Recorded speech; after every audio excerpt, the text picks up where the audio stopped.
In progress. Bismillahirrahmanirrahim. Assalamualaikum warahmatullahi wabarakatuh. Baik, hari ini kita masuk ke pertemuan 11 pada mata kuliah Manajemen Proyek Pangkat Lunak pada kampus Universitas Nusa Mandiri. Di sini saya akan menjelaskan tentang manajemen pengadaan dan penutupan proyek. Nah, dari materi-materi yang sebelumnya, pada pertemuan sebelumnya kita sudah belajar editing kanvas, startup bisnis. Nah, sekarang kita memasuki manajemen pengadaan dan penutupan proyek. Fokus pembelajaran di sini yang pertama untuk pengadaan proyek, pengertian pengadaan, perencanaan pengadaan, dan rencana manajemen pengadaan. Kemudian yang kedua, penutupan proyek. Pertama itu pengertian, kedua kegiatan penutupan proyek, laporan penutupan proyek, proses-proses penutupan proyek. Di sini ada input, tools, dan teknik, dan outputnya apa. Baik, kita mulai saja untuk mempersingkat waktu. Di sini ada manajemen pengadaan.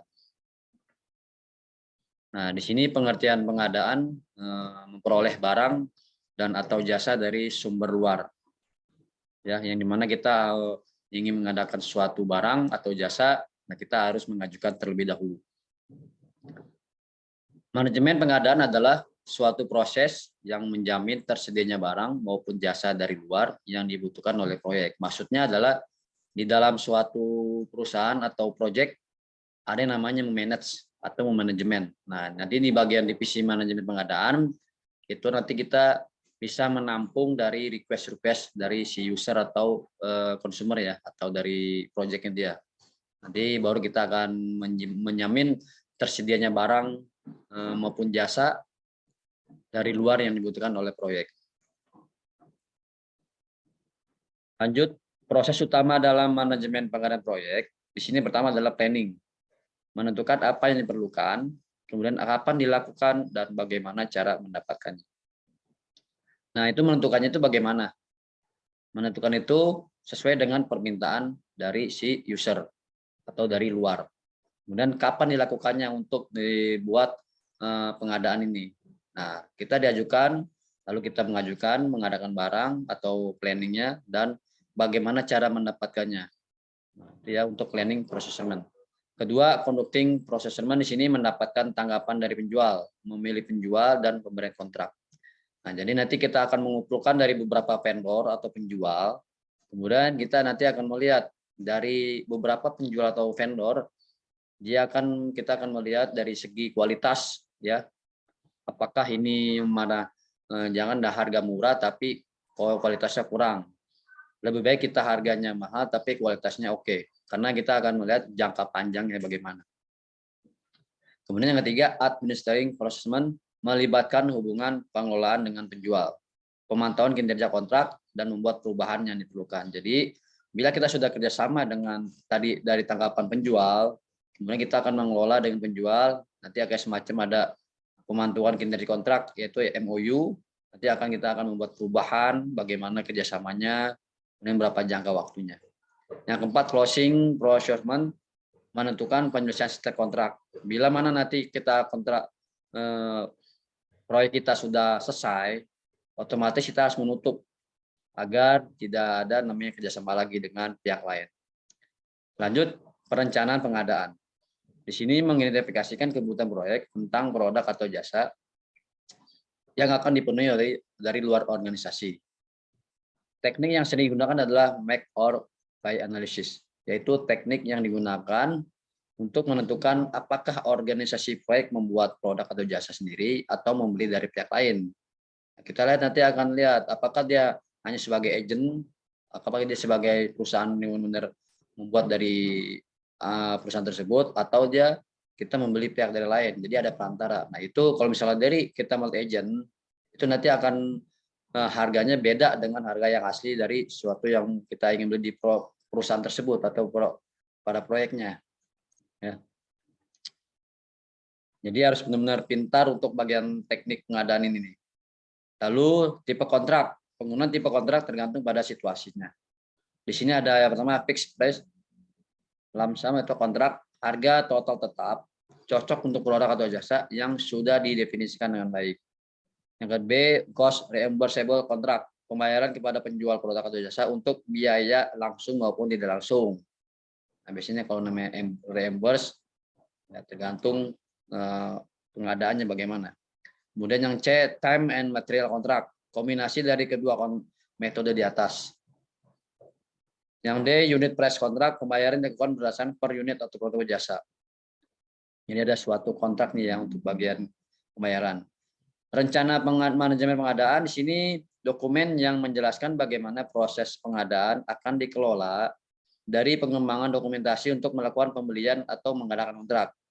Kita lihat di sini pertama rencana manajemen pengadaan ikuti pertama A, pedoman jenis kontrak yang akan digunakan dalam situasi yang berbeda.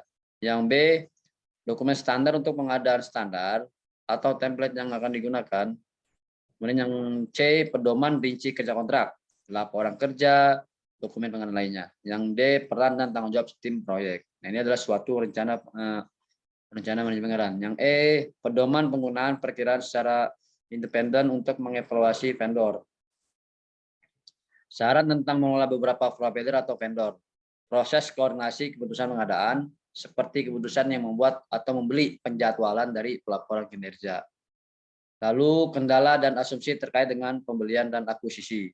Berapa lama sih waktu untuk pembelian dan akuisisi ini? Kemudian strategi mitigasi risiko untuk pembelian dan akuisisi bagaimana? Seperti kontrak asuransi dan obligasi. Yang K, pedoman untuk mengidentifikasi kualifikasi vendor dan daftar beberapa vendor lainnya. Yang L, metrik pengadaan untuk membantu dalam penyelesaian.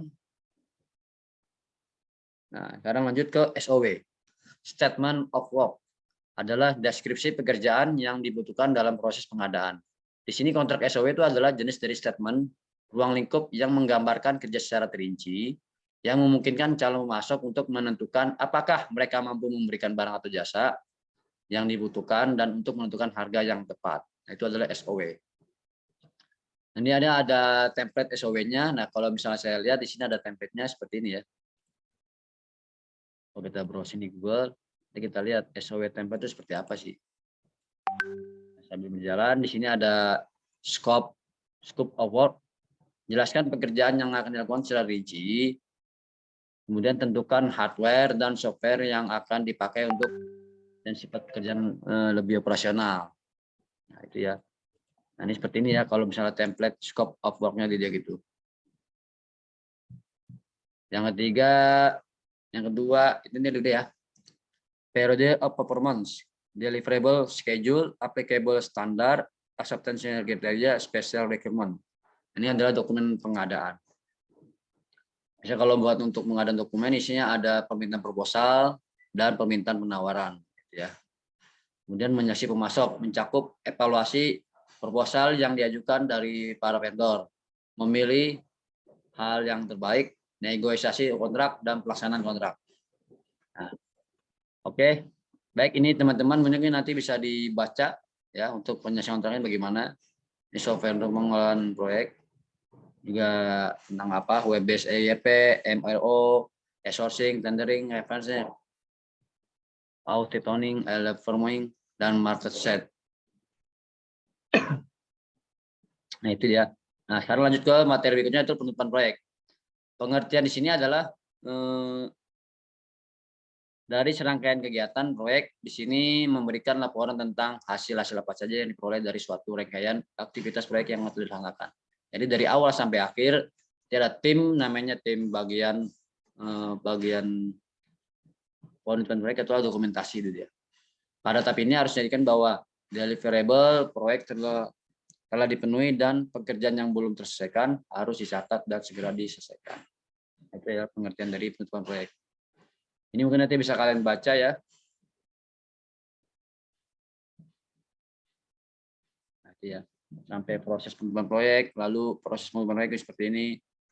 Kemudian ada close project input, lanjutan dari dokumen proyek, asumsi, dasar perkiraan, chain logs, pelajaran, daftar milestone, dan komunikasi proyek. Nah, itu adalah sebuah tentang manajemen pengadaan dan apa gitu lagi dia. Oh ya, sama penentuan proyek. Nah, ini adalah tool dan tekniknya, bisa dianalisis dokumen, regresi, tren, dan varian. Nah, ini adalah bisa kalian dipelajari ya, bisa dipahami. Oke, untuk di sini ada latihan soal dari 1 sampai 10, nanti saya akan kirim ya. Oke, sekian dari saya. Mungkin nanti kalau misalnya mau buat tanya jawab, silakan di grup WA tentang MPPL. Nah, ini kita sudah masuk ke pertemuan 11. Oke, sekian dari saya. Wassalamualaikum warahmatullahi wabarakatuh.